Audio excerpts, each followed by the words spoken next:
In the several months that I had shared the Baker Street lodgings with Sherlock Holmes, I was consistently amazed by the indefatigable energy he poured into his never-ending war on crime.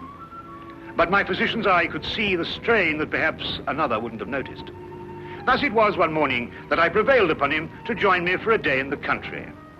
All seemed tranquil at first, but I was to learn, as I did in later years, that when Sherlock Holmes did not seek trouble, it often sought him.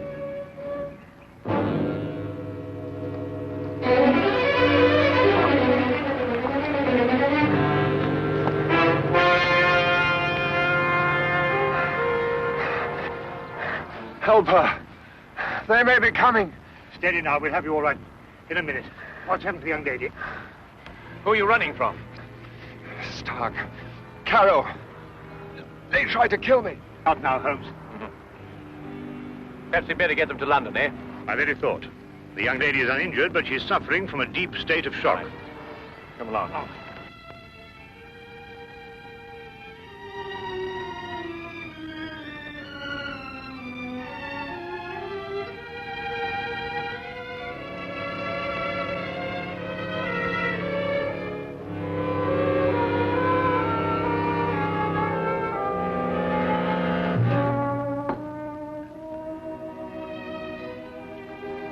Just drink this, will you?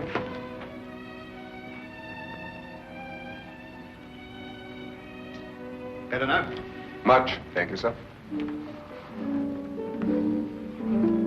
Will she be all right, Doctor? Oh, yes, I think so.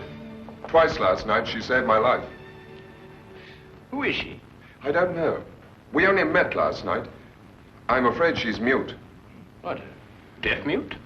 No, she hears and understands perfectly. How did you meet her? Well, it all started yesterday afternoon. Seems an eternity since then. I was in my office, facing the realities of my professional situation. I suppose that everyone finds his first venture into independent business to be a dreary experience. After a year of it, I'd about decided to admit failure and seek employment with some recognized firm. It was at that point that I received a client. Mr. Hatherley?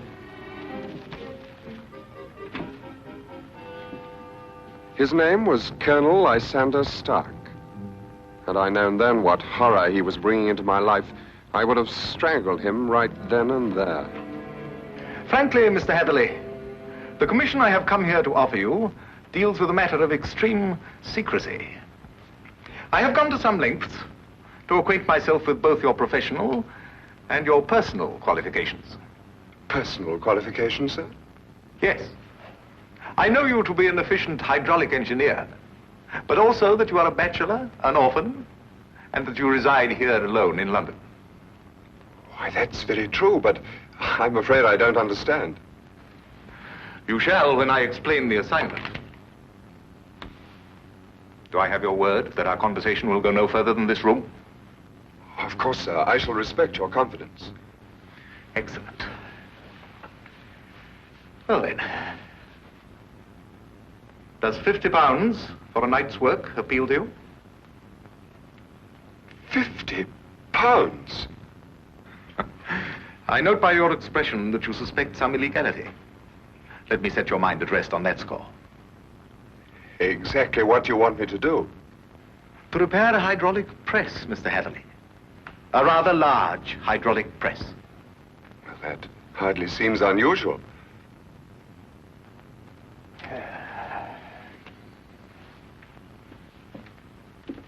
For some years, I have owned a small place in the country just outside London. Recently, it has come to my attention that the land contains a vein of something commonly called fuller's earth. I trust you are familiar with the term. But ore is dug out of the earth.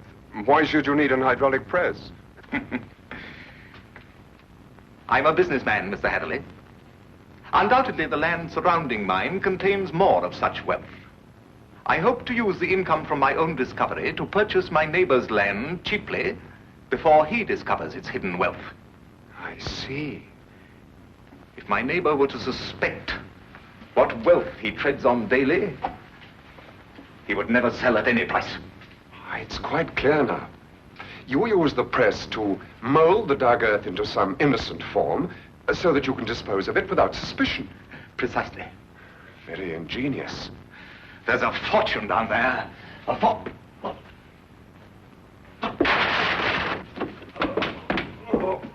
Is anything wrong? What is it, Colonel Stark? Can I get you something?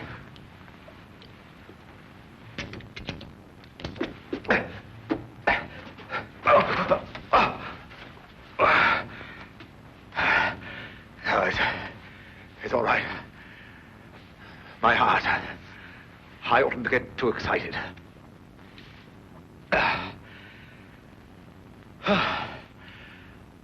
Well, I've put my trust in you, Mr. Heatherley. Do you accept the commission? When do I begin, sir? I promised to meet him that night, last night, at Ayford Station. The time he suggested was quite late, 11:30, but he insisted that it would be less conspicuous. I freely admit that the money kept me from exercising a more natural curiosity at such bizarre proceedings. One point, sir. When we encountered you, admittedly you were in a highly nervous state, but you kept repeating that they were after you. Did this man Stark have a confederate? Yes, a foreigner, a man named Carrow. I was to meet him later that night. Go on. Last night I boarded the train to Ayford and arrived there a little past 11 as ordered. And Colonel Stark was waiting? He was. We drove for almost an hour, and then we stopped suddenly, and he almost pulled me into a darkened house. Stark muttered under his breath as he fumbled to strike a match, but suddenly a light appeared at the top of the stairs.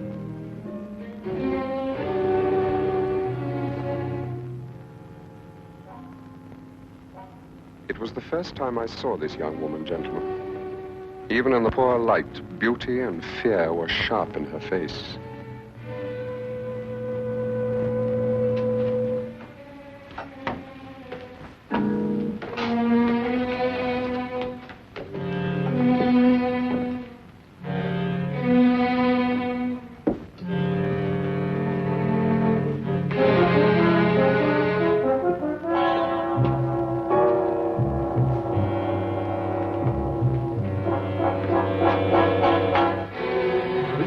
Is our housekeeper.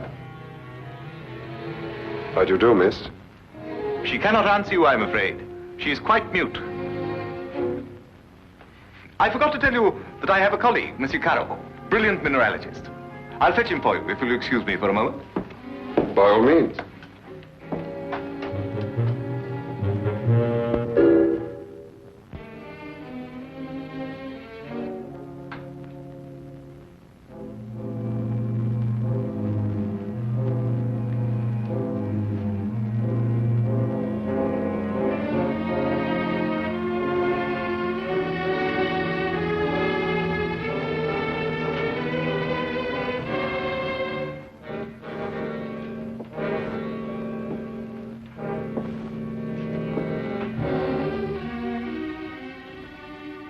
Is there anything wrong?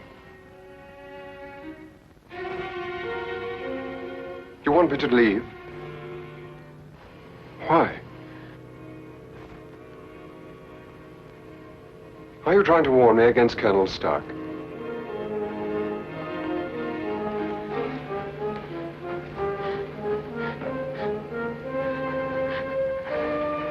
But why should I fear Colonel Stark? I only met him this afternoon.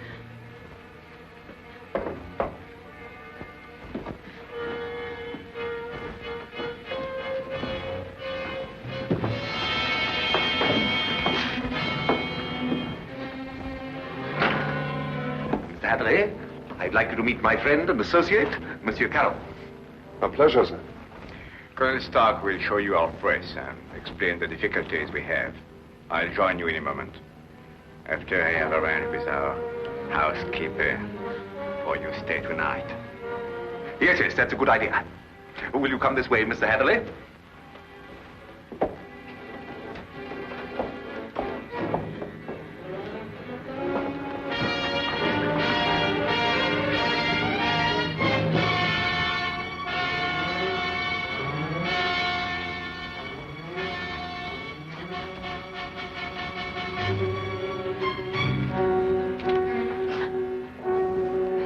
I thought you have learned better, my dear. Perhaps I'll have to send you back to school.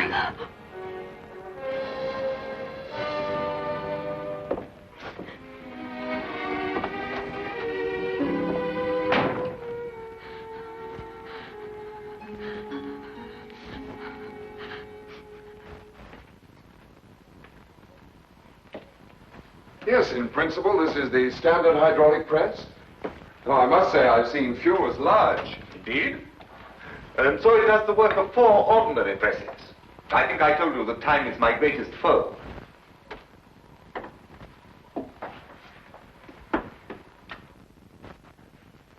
Would you bring more light, please?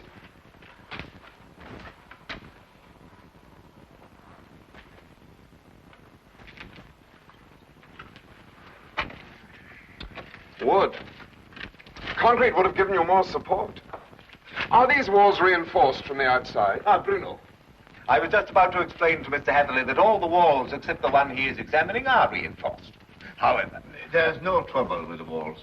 It's in the machinery. You'll hear it. Good. Just wanted to check up first.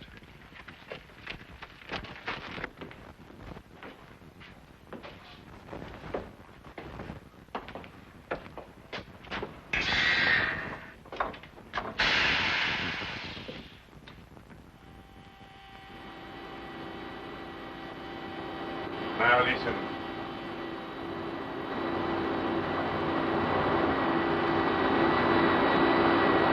Know what it is? One of the cylinders is leaking fluid, cutting down your power. Turn it off and we'll have a look at the driving rods.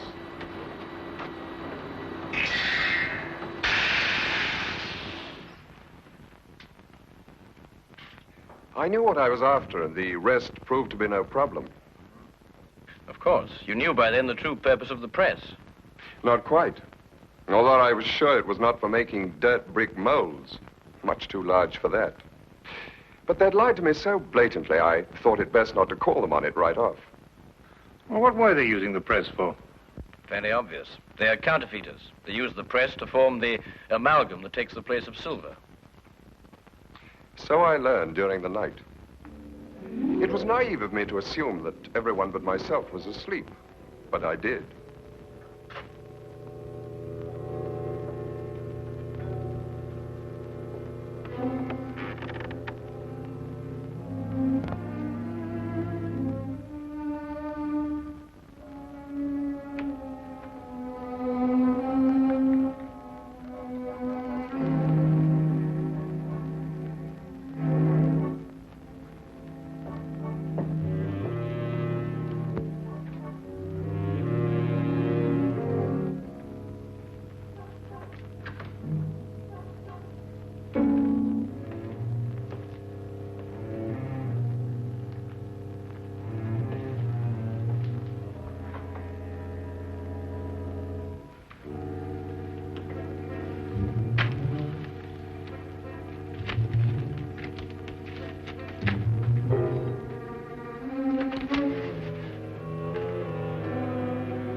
It's amalgam, Mr. Hatherley.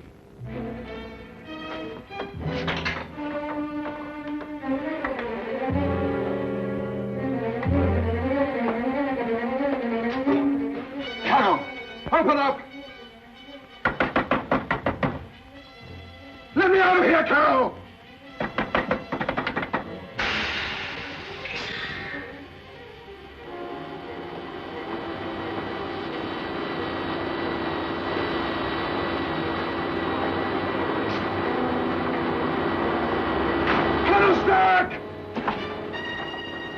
No one knew better than myself what that sound meant.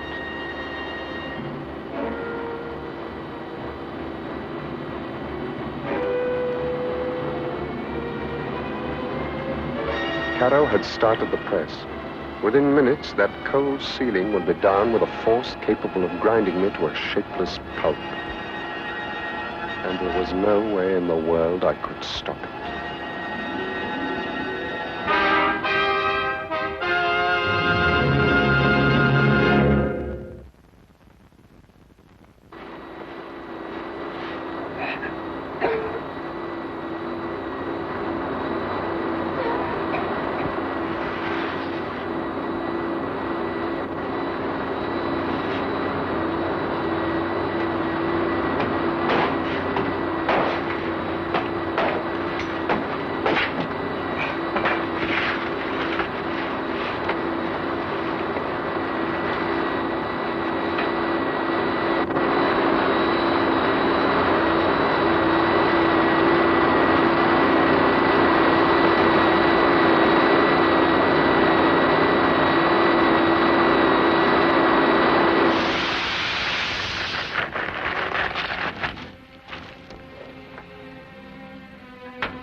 all come with me.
What is this?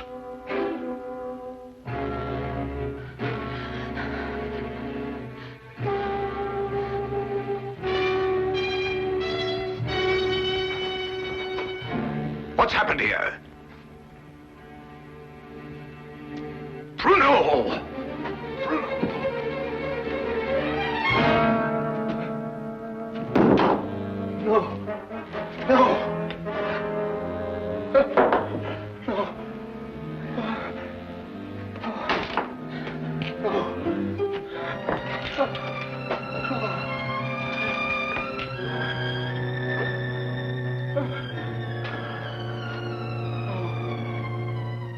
That's almost the last lucid recollection I have. I remember carrying her outside and plunging ahead into the darkness. Then you have no memory of going through the woods? Almost none. The next thing I remember, you and Dr. Watson were bending over me. Are you all right? She screamed. Did you hear her? Yes, quite clearly. Please, don't let them send me back. I can't bear it. There now. Brandy, Holmes, will you? There. That's right. You'll be all right. Here, drink this, will you? Now, Spencer. Now, tell me, do you know this gentleman? Yes, Mr. Hatherley. Oh, you can speak. Oh, why last night did you pretend? I wasn't pretending. I've been unable to speak for a year. Excuse me, Miss, Connors. Ruth Connors. Miss Connors. I gather that the events of last night gave you a shock, rather like a shock you received a year ago. Yes. When I saw the gun in Colonel Stark's hand, and it was pointed directly at me, a year ago, another young man visited us to fix the hydraulic press. I see. What do you know about this other young man? I was standing there, watching, when all of a sudden Colonel Stark fired his gun straight into the other young man's face. Why didn't you go to the police? I did. But first I must tell you that Mr. Carew is my uncle and guardian.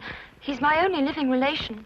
And when I witnessed the murder, he fell upon me, repeating over and over, "You must never say a word. You must never say a word." But the first opportunity I had, I ran to the police. What did they do? Nothing. Because from that moment to this, I've been unable to utter a sound or speak a word. It was as though my throat was frozen up. Incredible. I have heard of this before. The worst of it was, my uncle learnt of my attempt to inform on him and had me committed to Bedlam. The insane asylum?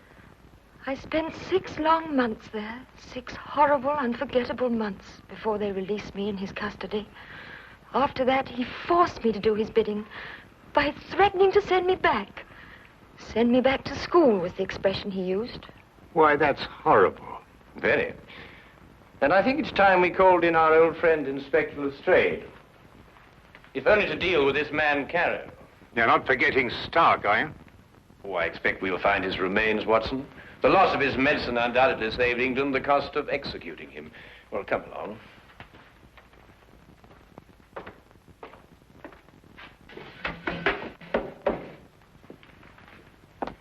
Now that young Mr. Hatherley tells us about neglecting the candle while he made his escape, I can place the blame for the fire.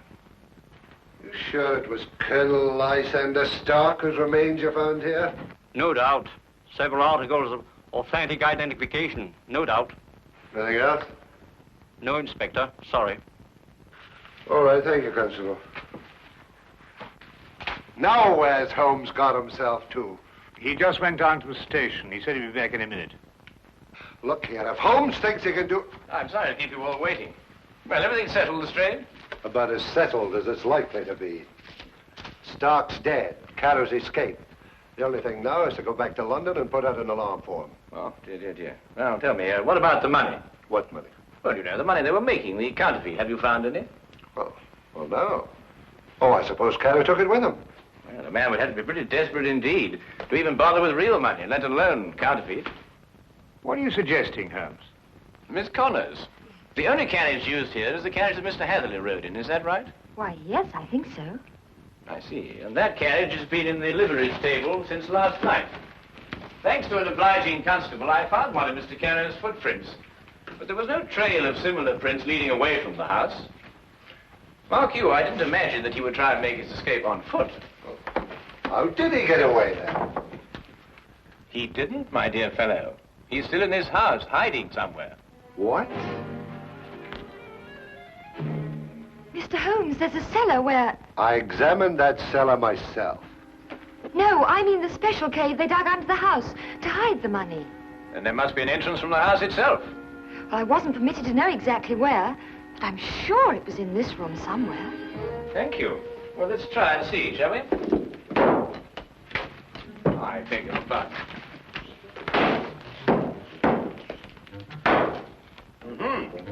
What have we got here?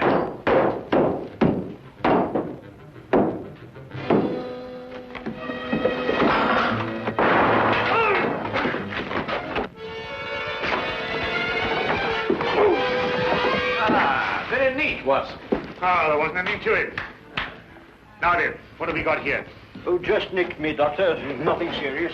Well, we'll have a look at it anyway. No. Some of you may lend a hand in here. That's that. I don't believe you'll have any more trouble with Mr. Carew. This has been a nasty business all round. I've lost my £50 fee, been roughed up, but it could have been worse, I suppose. A good deal worse, my friend. For example, I believe this is yours. Mine. Yes. What is it? Your shoe, I believe. I recovered it from the press. Yes, it makes one think, doesn't it? Well, Watson, you were quite right. A day in the country can be quite relaxing.